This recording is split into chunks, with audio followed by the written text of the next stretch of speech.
তো hello guys, তোমাদের সবাইকে আমার নতুন একটা ভিডিওতে স্বাগত জানাই। আপনারা দেখতে পাচ্ছেন আজকে দুপুরের মেনু নিয়ে, লাঞ্চের মেনু নিয়ে আমি বসে পড়েছি।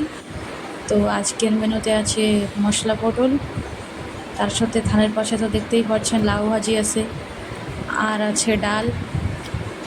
ডালের সাথে এই গরমের টাইমে তো অবশ্যই লেবুটা তো থাকতেই হবে। তার সাথে সাইডে রাখা আছে লাউ ভাজি একটু দিয়ে লেবু মাখিয়ে তার সাথে ডাল দিয়ে খেতে এত স্বাদ। এই গরমের টাইমে হালকা পাতলা খাওয়া ছাড়া গরমে তো কোনো উপায় নাই। তাছাড়া আমরা তো এখনই গুজরাটে আছি, এইখানে তো অনেক গরম, প্রচুর বর্ষাপাতের কোনো সম্ভব নাই। অন্য সব জায়গায় বর্ষাপাতি ঝড় বাতাস হলেও এইখানে তেমন কিছু দেখতে পারবেন না। তাই গরমের টাইমে হালকা পাতলা খাবার। ওকে, বাই।